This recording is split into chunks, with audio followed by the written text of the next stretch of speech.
Hey, what's up everybody? This is B here from the UntitledGameShow.com, here to bring you a video about Tomb Raider. I just finished the game, so I'm here to let you guys know my opinions of the game. So first thing first, it's going to be spoilers, so you need to go ahead to the link in the description. It'll take you to the website where I have a non-spoiler write-up about the game where my thoughts are basically put together almost in a review form, but it's a really short paragraph letting you know what I thought about the game, as well as playlists of the game, where I have start of the game to the end of the game. I have every single part of the game all in one big playlist for you guys to check out if you missed anything or if you need to see how the game is before you buy it yourself.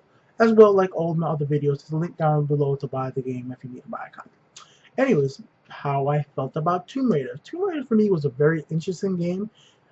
The first 3 hours really hooked me in. It really made me want to play the game. The very start of the game, you fall in this cave and you get injured, and it really looks like it hurts. Now, what got me about this game and what really got me interested was the character development. They changed Lara Croft up, and I actually think the changes for the better.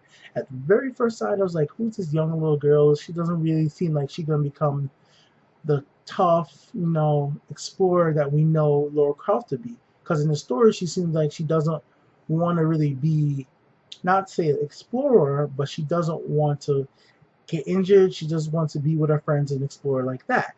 But how does she become the person that's going to be going out with dual pistols and doing it up, basically, right? Well, it definitely does happen, and that character development does change throughout the story. She starts up, she gets captured, she's getting chased, and all this really sees and changes her. She has people in their environment that keep dying, like basically her mentor, who knows her father, is the one who finally gave Laura her guns, as you will see. That's basically how she got her double pistol, so that's kind of a spoiler right there. And it's cool that you get these guns, but these guns lead into my big problem with the game. My biggest problem with the game is, well, the gunplay. The gunplay for me was the worst part of the game. I just did not feel like using the guns was really effective.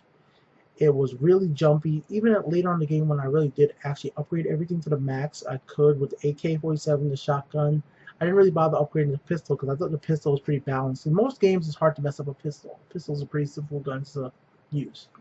Anyways, what worked for me though was a bow and arrow, and because it worked, it was really difficult to use it later on in the game. Now they gave the bow and arrow more of a feel that it's actually not just for killing it, it's actually a tool to solve puzzles, which is really interesting to me because you have to use the bow and arrow to connect from one part of the city to the next. Basically, you shoot an arrow, connect it to a stick, slide up and down, back and forth. Later on in the game, instead of having to slowly crawl, you'll get devices to put your stuff on fast and slow. And you equip gear. You'll have a hatchet where you need to use to climb. Climbing doesn't come into play right away, and you'll see places that you will be able to climb to and get to, but you won't be able to get there because you don't have the right equipment in the beginning of the game, which is all just a big tease, but that's perfectly fine. And what's going to get you though is that you'll get flaming arrows, napalm arrows, which is some of the coolest thing in the game. You have to shoot an arrow, watch enemy burst in a flame, it bursts off into the other opponents. But later on in the game, you'll be fighting enemies like samurais. So if you guys play the game, you'll know you're going to get to this part. Or you're going to be fighting very big guys with hulking shields. And some of these enemies take up to 3 headshots to kill with a bow and arrow directly to their head. Or even a pistol.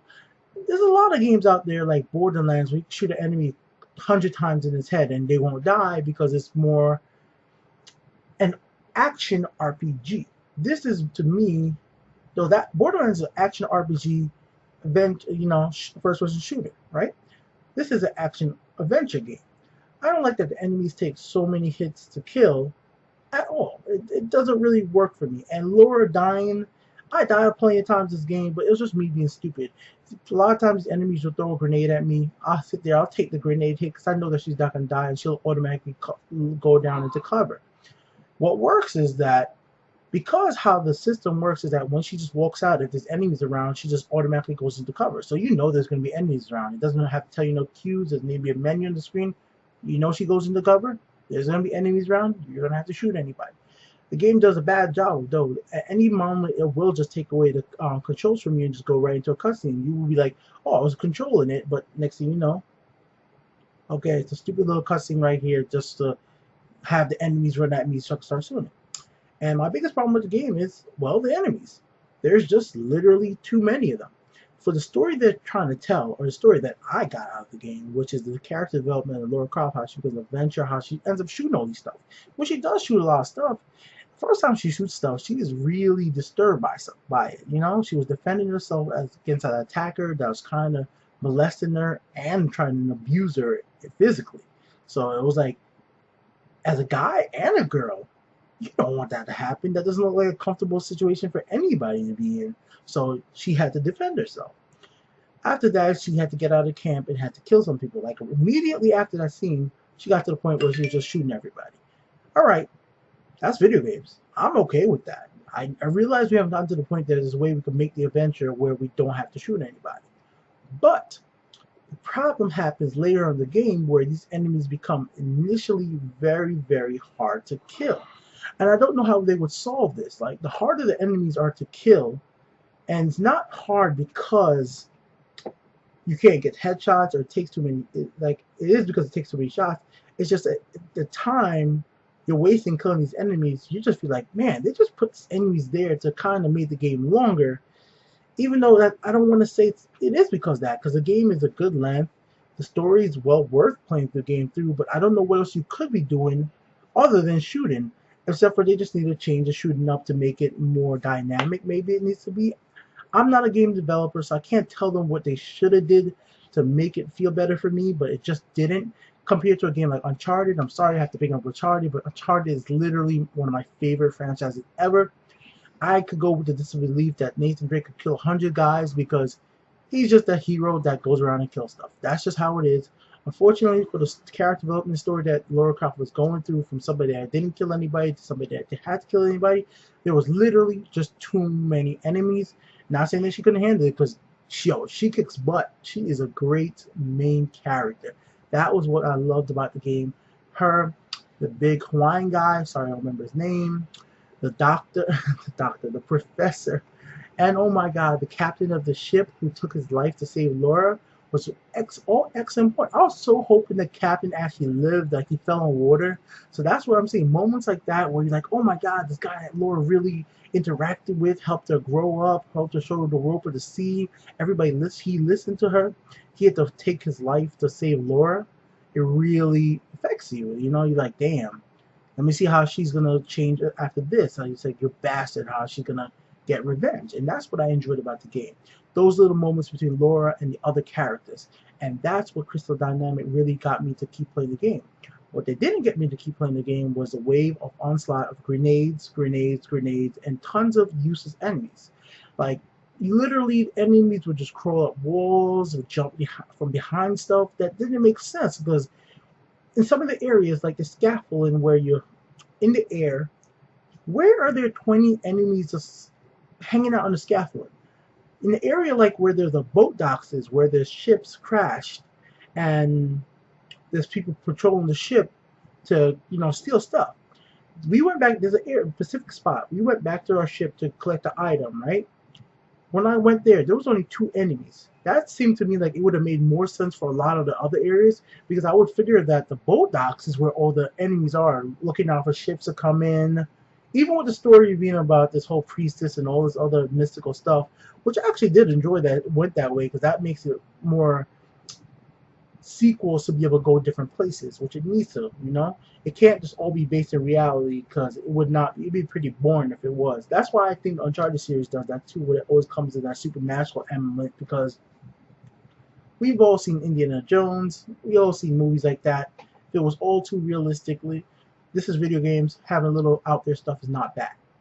But to get back on track about the goods and the bads, definitely did not like the fact that there's just like 2 bad guys to fight there, when there's like things floating up the ears and there's like 20, 30 bad guys. Like, it just doesn't make sense that there's 30 people up there. They couldn't have all been waiting there for me to come. But you know they're all just waiting there for you to come. Like, they all got shotguns, they all got freaking big ass shields, patrolling nothing. There's no equipment up there. There's just ways for you to fall off and die. So why are we doing that?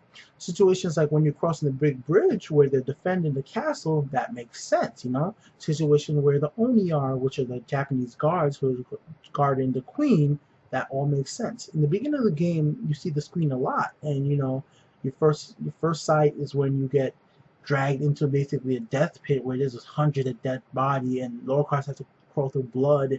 It's crazy because there's blood everywhere. And I was asking my friend, like, this is what I said I like about the story. Like, dude, this makes no sense. If this game's trying to be realistic, which is before I knew that it was going to go all sci-fi, how is there a pit of blood?